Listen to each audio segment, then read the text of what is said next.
Welcome to the 5K5. I am Mark and I'm joined by Pam today. You guys have seen Pam before. She is awesome and she does so much for the company. For those listeners who have not met you, what do you do here at 5K? So I am director of client relations, so kind of handling everything that our clients would need, making sure that their work is getting done and making sure our staff has what they need to get our clients' work done. Awesome. Thank you, Pam. So today we're going to be talking about event marketing. Now you just came back from an event not too long ago where you spoke at it, which is awesome. I heard great things from it.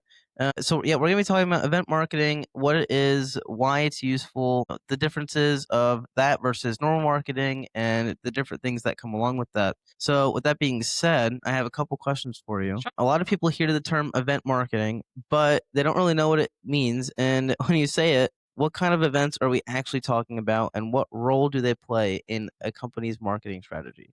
Well, event marketing can be any number of things, and I've done this in many different aspects of my career. So, doing it here just at 5K is not the only place where I have done event marketing. I worked for a minor league baseball team. So essentially, I was planning 70 events a summer. And then we also had an ice skating rink. So, how was I getting people there and concerts and that sort of thing? So there's that. There is webinars, which could be considered event marketing.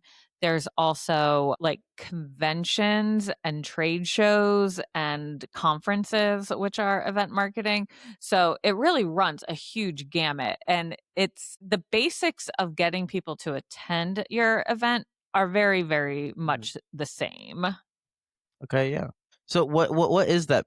What are the basics? So, really just getting the word out about your event. So, word of mouth, talking to people about your event when you're meeting somebody, sharing it on social platforms, LinkedIn, Facebook, Threads, X, Instagram, putting potentially ad spend behind it through Meta ads, Google ads. You're even going to see a ton of, depending how big your event is, you'll see billboards broadcasting events, advertising events. So it can really be a huge amount of money spent towards promoting an event. Like if you look at like the Super Bowl, there's just tons of Oh yeah, money spent behind that. But when we're talking about a very small, like 1 day trade show, we know we're working with a limited budget. for sure. So, what we did, because we just helped a client put together a concrete expo, which was really fun. And what we did for them was we had a comprehensive plan put in place to get the word out. And it started about 6 months prior to the event actually taking place. We updated their website. We put the details that we had. We shared like coming soon. We started teasing things in e-newsletters. We have sent out postcards, like snail mail. We did press releases. So what was really cool about this particular event was they probably would not have received media recognition, but because of our press release, one of our local news stations came out, filmed a little bit Oh really? around the event, and put that on their evening news broadcast. And then that is now living on their website. So that's sharing about our client for years to come. Yeah, that's so cool. Yeah. So people who kind of shy away from it because it's like just one event here and there isn't going to really do anything for me, or what would you say to that? I'd say you could really be shooting yourself in the foot.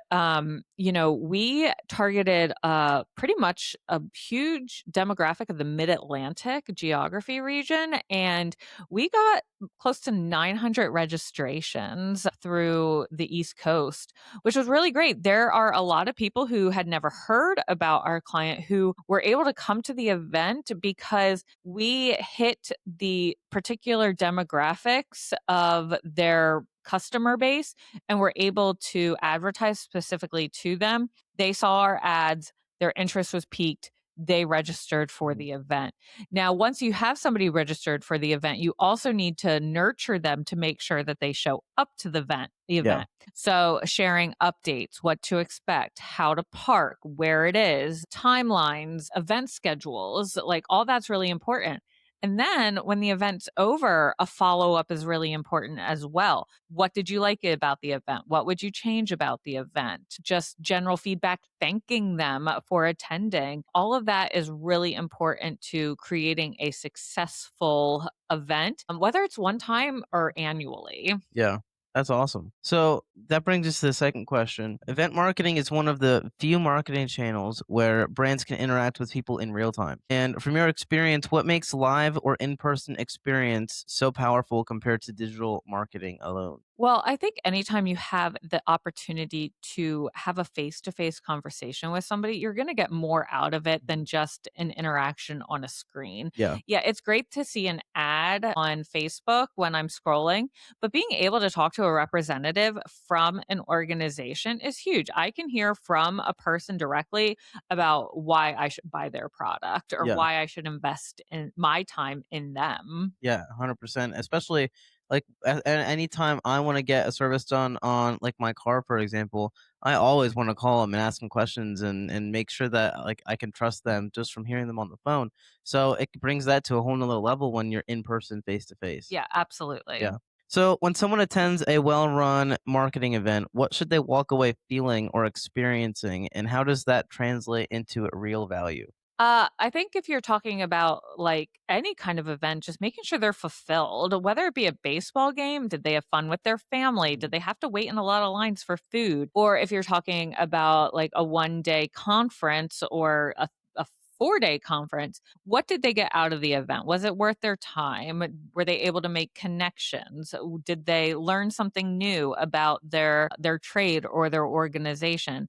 Making sure that you are really providing a comprehensive event that really ticks a lot of boxes. So, everyone who, from the person greeting them to leaving, they just have a really special interaction with Yeah. everyone. Now, one quick thing that I just thought about. How do companies come up with this like list per se of the feelings that their clients or the people who are attending the event should feel?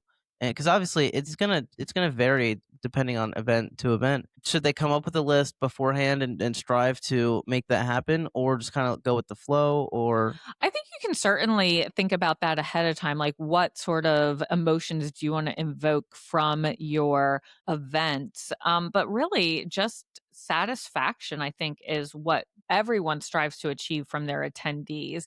And the way you're going to do that is by planning. And there's a whole list of ways that you can plan for an event. But really, if you're like having trouble with it and you're like, I don't want to spend the money on an event marketer, you can ask an AI platform to help you create like yeah, a timeline of events and like give it the date and have it work backwards. yeah, So, starting in like if there's an event in February, what should I be doing in August? yeah. And then in September, et cetera, et cetera, Mhm. et cetera. Because the only way you're going to have a successful event is if you properly plan. For sure, exactly. Now, one last question before we end things. What is like the person who's listening who is like, like I want to do an event, I don't know where to start. What would you say? Like, what kind of things can they do to start planning and to start chatting with their team about it?